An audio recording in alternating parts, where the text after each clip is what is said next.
प्रकाश के परावर्तन के नियम। प्रकाश के परावर्तन के नियम, सर्वप्रथम हम परावर्तन किसे कहेंगे यह समझेंगे।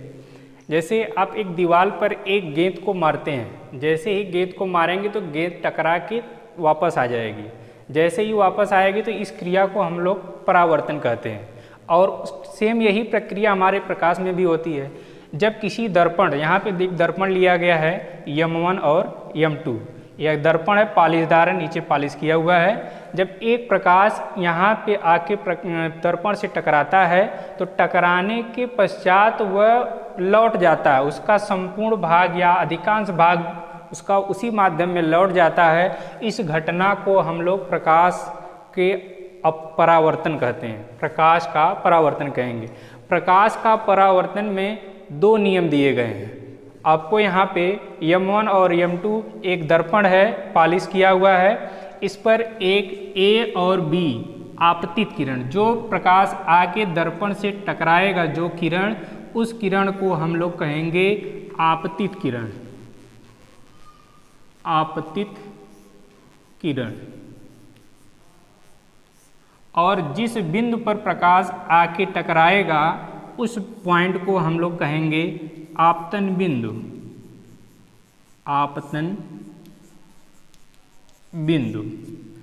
और आपतन बिंदु से टकराने के पश्चात संपूर्ण प्रकाश का भाग लौट जाता है वापस, तो इस किरण को हम लोग परावर्तित किरण कहेंगे। और इस आपतन बिंदु से एक डॉटेड लाइन गुजरी है जिसको हम लोग नॉर्मल N से डिनोट किए हैं, नॉर्मल, या हिंदी में इसको आप लोग कह सकते हैं अभिलंब। अभिलंब। तो फ्रेंड, यहाँ पर फिगर के माध्यम से हम समझेंगे कि प्रकाश के परावर्तन के नियम क्या हैं। जो प्रकाश दर्पण से आके टकराएगा प्रकाश किरण, AB यहाँ पे दिखाया गया है कि A से B पर प्रकाश आ रहा है, इसलिए इस किरण को आपतित किरण कहेंगे। जिस बिंदु पर प्रकाश आके टकराएगा उस पॉइंट को हम लोग आपतन बिंदु कहेंगे, जिसे यहाँ पर B से डिनोट किया गया है। और B से प्रकाश गिरने के पश्चात वापस लौट जाता है, जिसे हम लोग परावर्तित किरण कहेंगे, जिसका डायरेक्शन B से C की तरफ होगा। यहाँ पर एक आपतन बिंदु से डॉटेड लाइन गुजरी है जिसको N से डिनोट किया गया है, BN। इस किरण को हम लोग अभिलंब कहते हैं। फ्रेंड, यहाँ पर आपतित किरण और अभिलंब, आपतित किरण और अभिलंब के बीच जो एंगल बनता है उसको I से डिनोट करते हैं, स्मॉल I, जिसे हम लोग आपतन कोण कहते हैं। आपतन कोण कहते हैं। और सेकंड है परावर्तित किरण। परावर्तित किरण और अभिलंब के बीच जो एंगल बना है उसको R से डिनोट किया जाता है, जिसका नाम हम लोग परावर्तन कोण रखे हैं। परावर्तन कोण भी कहा जाता है। यहाँ पे सब फिगर के माध्यम से ही आपको समझना है। फिर से एक बार हम रिपीट करते हैं कि यहाँ पर M1 और M2 एक पॉलिशदार दर्पण है, जिस पर एक AB प्रकाश किरण दर्पण पर गिराई जाती है।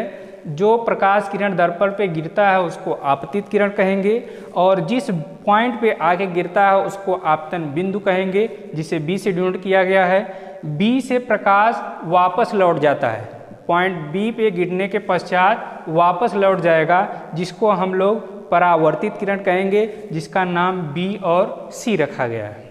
फ्रेंड, आगे यहाँ पर एक नॉर्मल खींचा गया है, नॉर्मल, जिसको अभिलंब कहेंगे। इस अभिलंब और आपतित किरण के मध्य जो एंगल बनेगा, कोण बनेगा, उसको I से डिनोट किया गया है और उसको हम लोग आपतन कोण कहेंगे। आगे परावर्तित किरण जो होगी, परावर्तित किरण और अभिलंब के बीच जो एंगल बन रहा है R, इसको हम लोग कहेंगे परावर्तन कोण, जिसे R से डिनोट किया जाएगा। तो इतना समझने के पश्चात परावर्तन के दो नियम हो गए। फर्स्ट नियम में, प्रथम नियम में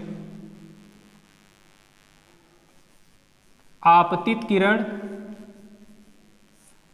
आपतित किरण कामा आपतन बिंदु तथा परावर्तित किरण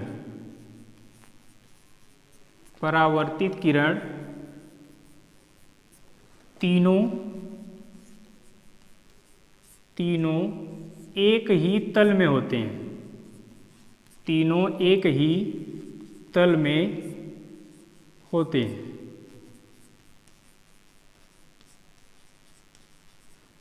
एंड सेकेंड है, फिर से आपतित किरण, जो प्रकाश आया है इसको आपतित किरण कहेंगे। आपतन बिंदु पॉइंट बी है आपतन बिंदु, तथा परावर्तित किरण जो वापस लौट के गई है किरण, परावर्तित किरण तीनों एक ही तल में होते हैं, स्थित होते हैं। एंड सेकेंड नियम है इनका कि जो यहाँ पर आपतन कोण आई बना है यह सदैव परावर्तन कोण के बराबर होता है। तो सेकेंड में हो जाएगा आपतन कोण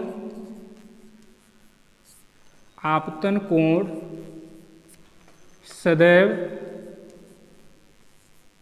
परावर्तन कोण के बराबर होता